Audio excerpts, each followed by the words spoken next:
国低身体問題対策協議会、略して低体協。今の名称は正義記憶連隊というそうですが、そこの前理事長で4月の総選挙当選者が、2015年の日韓合意をめちゃくちゃにしたという報道が出ています。2015年年末の日韓合意当時、低体協からは、被害者の意見を聴取せずに行われた拙速合意として韓国政府に対して厳しい批判が沸き起こっていました。しかし当時の交渉事情に詳しい元外交当局者らの証言によると、今回の選挙の当選者であるユン・ミヒャンが当局者らに対して、おばあさんたちに直接接触することは許容できないので、意見伝達は私たちを通してほしいという方針を示したそうです。そのため低体協とナヌムの家に所属しているおばあさんたち14人には直接会って合意内容を説明することができなかったとしています。当時の外交当局者らは、接触を許さないとする正確な理由を聞くことができなかったし、彼女がおばあさんたちに適切に協議内容を伝えたか知ることもできなかったと話しています。また、外交部職員が非公開でおばあさんたちを訪問しようとすると、低体協がこの情報をメディアに漏らし、取材陣が待ち構えたため訪問できなかったと説明しています。おばあさんの一部は家族にも被害者であると伝えていなかったため、メディア露出を避けるために訪問を諦めざるを得なかったと説明しています。少なくともユン・ミヒャンは当時の外交部北東アジア局長と11回以上、合意内容について説明を聞いていたとされています。そして当時国家安保室第一次長だった人物は、慰安婦の合意時、外交部北東アジア局長がユン氏に関連内容を事前に説明したと明らかにしたとし、ユン・ミヒャン側が合意前に合意内容を知っていたと明らかにし、韓国国内に衝撃が走りました。これをユン・ミヒャン側は合意内容を一方的に通告しただけであり、フェイクニュースだとしています。しかし元第一次長は合意内容を交渉当日知ったと話していたユン・ミヒャンが交渉前日に通知を受けたと言葉を変えたと指摘しました。こうした一連の報道は被害者であるイ・ヨンスおばあさんが日本大使館前の水曜日集会を憎悪と痛みだけ教え、学生たちが出した寄付がどこに使われるかわからない。学生の貴重なお金と時間を無駄にする。集会をなくさなくてはならない。日韓の学生は仲良くすべきだ。など厳しく批判し、日韓合意当時については、正確な情報が提供されなかったと告白したことから広がりました。また、現政府の調査などからも日韓合意の現金支給を阻む動きなどが確認されていました。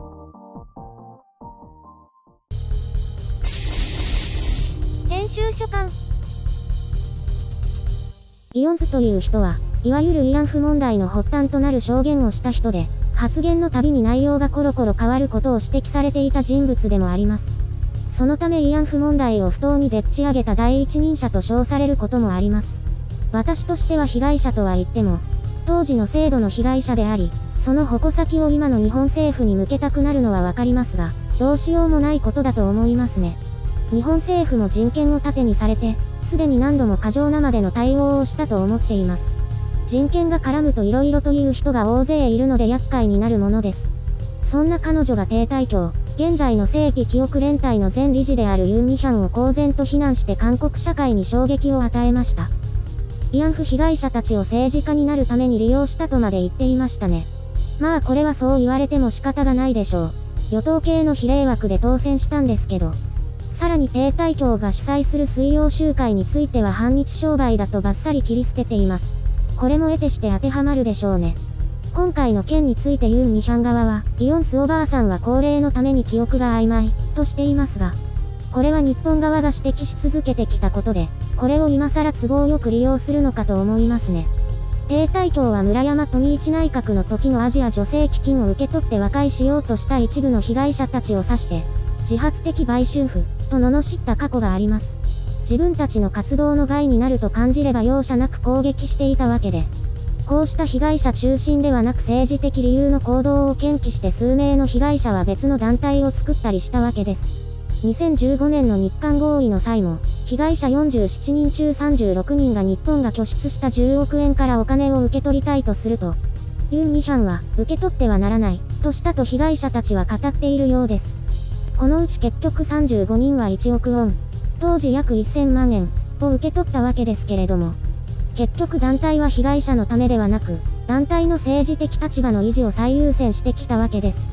常に日韓の対応を批判して、自分たちの餌であるこの問題が解決しないように阻んできたということです。それは被害者の利益や国家の利益、国家間の関係性を毀損して、自らの存在価値や意義を高めようとしたと言えるでしょう。こうした団体はお金を稼ぐというと言い方が悪いかもしれませんが、活動のための資金を得続けることが重要なので、問題終結は最も不都合なわけです。クジラが増えすぎて困るのは反捕鯨団体というのと同じです。活動費用は NGO ならある程度は国から出ていますが、寄付金が主要な収入源であるため、これらを集めるために方向性がおかしな方面に行きがちですね。私が仕事で米国にいた時、何度か自然保護団体が抗議に来ましたが、お金さえ払えばすぐに静かになりました。お金を払えばいくらでも木を切れるんです。彼らも自然が完全に保護されれば収入を失うわけですから、あれこれ誇張をしたり過剰反応をしたりして問題は常に起きているとするわけです。それと全く同じように感じましたね。和解や合意を阻んできたということです。そうした事実があるとすれば、そもそもの慰安婦問題提起自体も何のためにあったかわからなくなってくるわけです。前出のイオンスもまだ血気盛んな頃に、自分たちの尊厳を回復したいとして立ち上がったのでしょうが、結局は別の苦痛を多く受けることにもなったと思います。彼女が決起したのは日本政府に対する不満だけではなく、韓国社会から侮蔑され続けてきたというのも一因だと思います。そのままひっそりと暮らしていればよかったという人もいることでしょう。現に最後までそうやってきた帝大教の管轄外の人たちもいるわけです。活動のためにならないと団体からは冷遇されたわけですけれども、イオンスは日韓基本条約の時に受け取った賠償金が被害者ではなく工業の発展に使われたことも容認する発言をしています。だったらこの慰安婦問題は一体何のためにこれだけことを大きくしてきたのかと思いますね。韓国の反日感情は併合問題だけではなくこの慰安婦問題も一部として重要な役割があったわけですが、その根本が揺らぐならこれまでの反日運動は何だったのかと感じます。教科書に載ったり、米議会で証言したり、国連で演説したり、これらの意味はより注目を浴びてより多くの寄付金を得るために必要だったわけです。私も自分が団体職員になったことを想像すると、いかに寄付金をかき集めるかに頭脳を総動員させるような気がします。皮肉ではないですよ。そういえば某宗教関係者も同じようなことを話していましたね。ビジネスになってきて信仰どころじゃなくなってくると。どうあれ自らの理念のためだけに日本政府を攻撃し続け、和解や謝罪を阻み、不適切な言動と行動で日本の利益を著しく損なわせた罪は償うべきですね。多くの人が長期間にわたってこの不毛な運動とその対応に動員されたことを考えると、被害は天文学的数字になると思います。お金はいりません。ただ正式に謝罪さえしてくれれば、あれ、どこかで聞いた言葉ですね。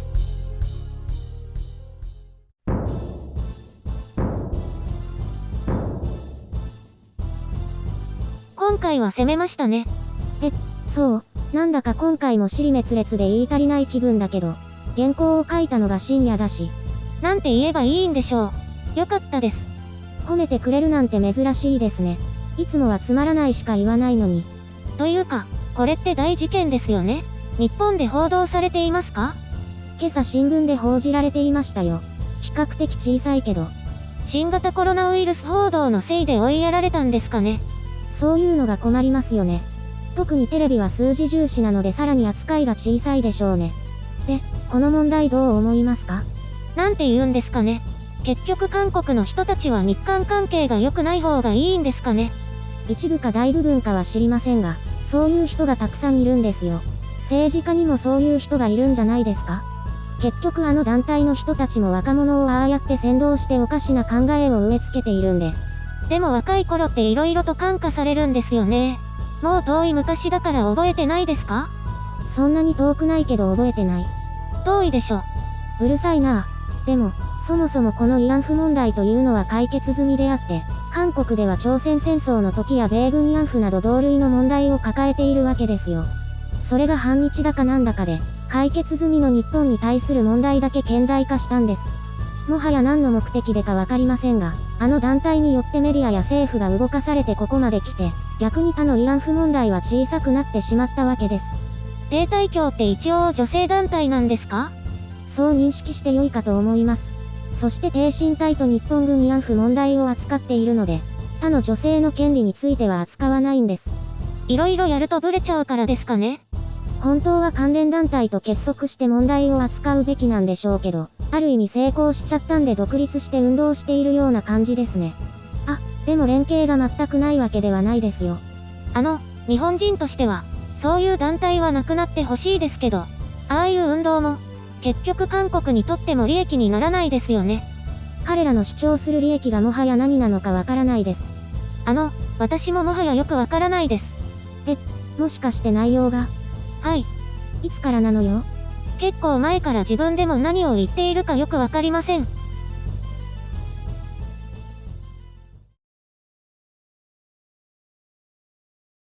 ふふふ、なんとベランダチェアを買いました。何それ？プールサイドとかにあるようなもの？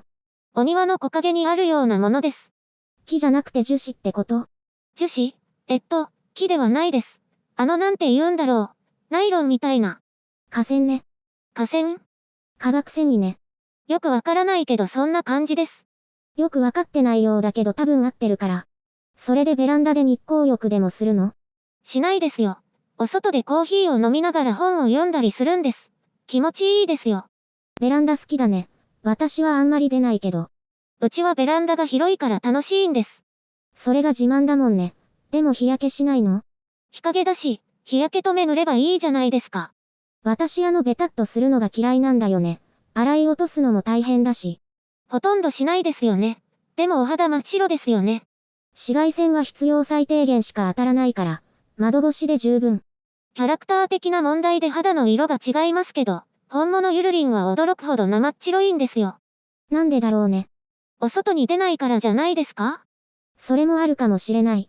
子供の頃は黒かったから。その時のダメージが残ってますよね、きっと。それはお互い様でしょ。